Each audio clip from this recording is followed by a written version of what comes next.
Hello everyone. तो आज हम अपनी उसी सीरीज़ में, जिस सीरीज़ में मैं आपको बता रहा हूँ कि 10वीं पास करने के बाद बच्चों को क्या क्या प्रॉब्लम आती है और क्या क्या जनरल क्वेरीज होती हैं बच्चे के दिमाग में और पेरेंट के दिमाग में कि हम कौन सी कोचिंग लें, हम ट्यूशन में जाएं या कोचिंग लें।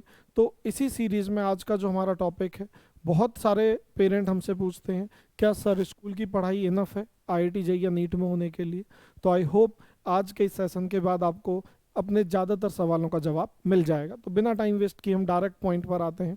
सबसे पहले आपके माइंड में अगर ये क्वेश्चन आ रहा है कि मैं कोचिंग ना लूँ स्कूल से ही कर लूँ, तो आपको जानना होगा कि नॉलेज अबाउट द एग्ज़ाम, कि जिस एग्ज़ाम को आप देने वाले हैं वो एग्ज़ाम क्या है, किस चीज़ के ऊपर वो बेस्ड है।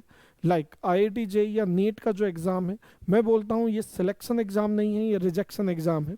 आज ही की अपडेट आपको बताता हूँ, नीट में 25 लाख बच्चों ने इनरोल किया है, आईआईटी जेई में 12.5 लाख बच्चों ने इनरोल किया है, और जो आईआईटी में सिलेक्शन होने अच्छी रैंक जिनको चाहिए वो आप मान के चलिए 7,000 तक ही आपको अच्छी आईआईटी में स्ट्रीम मिल पाती है। तो these are rejection exams and you have to be among top 7,000, top 10,000, NEET में टॉप 20,000। जब तक आप वहाँ नहीं आएंगे आपको अच्छे गवर्नमेंट कॉलेजेस और उनमें एमबीबीएस नहीं मिलेगी। तो सबसे पहले आप एग्ज़ाम को जानिए कि ये एग्ज़ाम क्या है। लाइक अगर मैं जेई मेन की बात करता हूँ तो उसमें 90 क्वेश्चन आते हैं, आपको 75 करने होते हैं। जेई एडवांस की अगर मैं बात करूं तो लगभग अब पिछले कुछ सालों से वैसे चेंज होता रहता है पैटर्न, 54 क्वेश्चन आते हैं, आपको सारे करने होते हैं। तो जेई 54 क्वेश्चन 3 घंटे में करने होते हैं। वहीं पर अगर मैं नीट की बात करूं तो नीट में 3 घंटे के अंदर आपको अप्रॉक्स 200 क्वेश्चन, वेरी करता रहता है बट अभी फिक्स है, इतने क्वेश्चन करने होते हैं। तो एक चीज़ तो क्लियर है, 3 घंटे में 200 वर्सेज 3 घंटे में 54 वर्सेज 3 घंटे में 75 क्वेश्चन 75।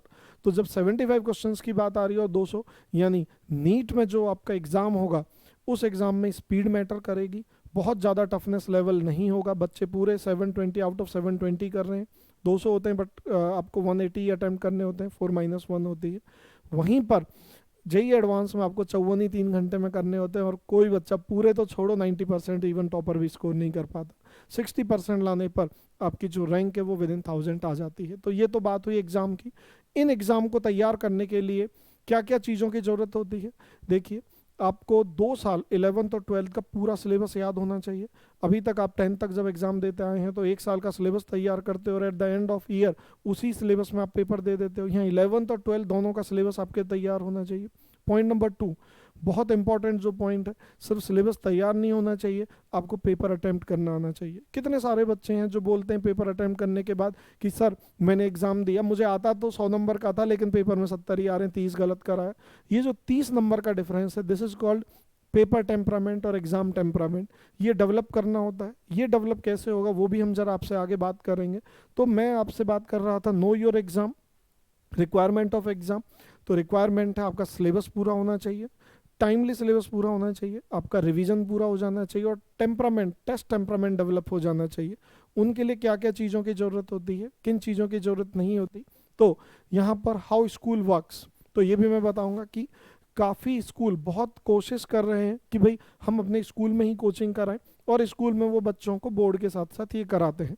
तो स्कूल का जो मेन एजेंडा होता है, मैं आपको फिर बताता हूँ कि स्कूल में मेन फोकस होता है कि बच्चे के 10th में 12th में 80 पर अच्छी परसेंटेज आ जाए। दूसरी बात, जब स्कूल कोचिंग कराते हैं तो यहाँ पर वो बच्चे को कुछ टॉप बैचेस बना के उन बैचेस में तैयार किया जाता है। बट ऑनेस्टली अगर मैं फरीदाबाद की बात करूँ तो यहाँ पर भी स्कूल ऐसा क्लेम करते हैं कि हम बच्चों की कोचिंग करा रहे हैं, लेकिन वो क्या करते हैं कि सस्ता दे के 100% स्कॉलरशिप दे के अच्छे बच्चों को ले तो लेते हैं अपने पास, लेकिन टॉप बच्चे में अगर टॉप बैच में अगर 30 बच्चे हैं तो उसमें से 28 बाहर कोचिंग ही जाते हैं, 29 बाहर कोचिंग जाते हैं। जो एक बचा रह जाता है वो बेचारे का होता नहीं है। तो पॉइंट यही है कि स्कूल में कराते तो हैं, हालांकि मैं ऐसा भी नहीं बोलूँगा कि जो स्कूल में कराते हैं उनका कुछ नहीं होता। यहीं पर मैं आपको एक एग्जांपल लूँगा, यहीं दिल्ली एनसीआर में ही कुछ स्कूल हैं, उनमें ऐसे स्कूल भी हैं जो बड़े अच्छे सिस्टमेटिक वे में 6 दिन कोचिंग कराते हैं।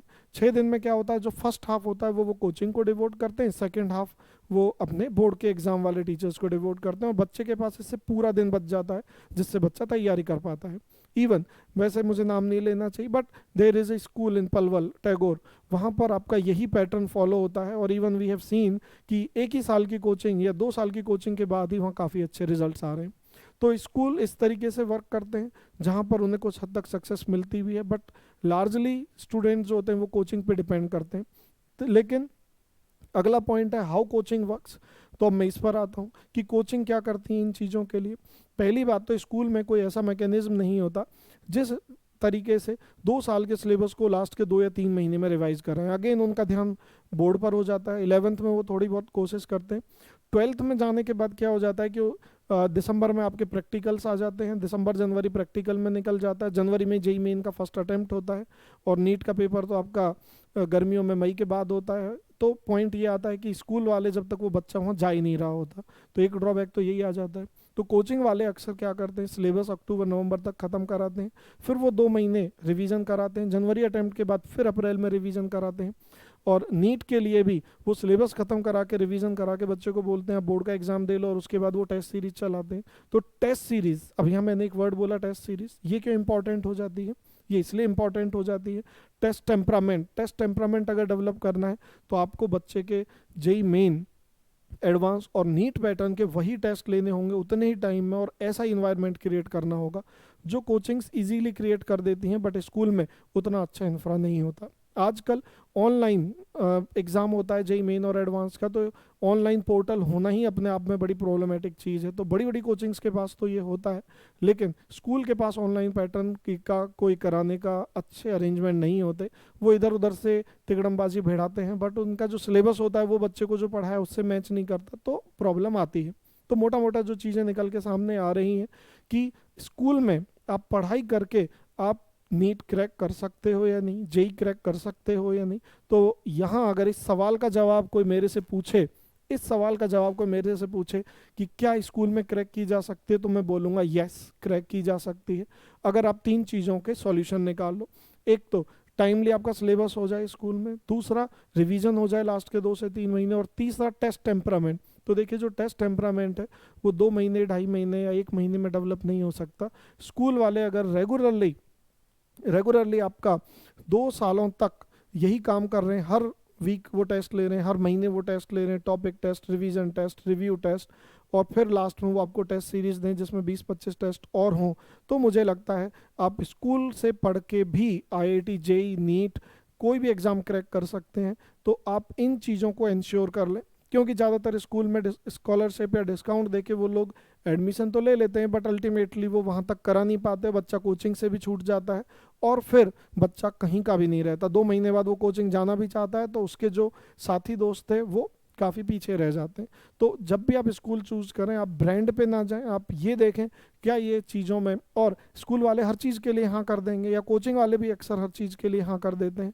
तो यहाँ मेरा पॉइंट है कि आप लोग बच्चों से फीडबैक लें, जो बच्चे पिछले 1 या 2 साल में उस स्कूल में पढ़ चुके हैं, उनसे पूछें कि आपने कैसे तैयारी की, स्कूल का क्या कितने % रोल है, कोचिंग का कितने % रोल है, और क्या बेनिफिट होगा, कौन सी चीज़, कौन सी ऑप्शन जाने के लिए आपके लिए बेनिफिशियल होगी। तो मुझे लगता है कि आज की मेरी इस छोटे से सेशन ने आपको बहुत सारे आपके सवालों का जवाब दे दिया होगा। फिर भी आपको लगता है कोई चीज़ जो मेरे से मिस हो गई है, कोई पर्टिकुलर क्वेश्चन जो आप पूछना चाहते हैं, तो आप उसे कमेंट सेक्शन में डाल सकते हैं, और अगला वीडियो हम उस पर भी बना देंगे। तो आज के लिए इतना ही बहुत है। Thank you.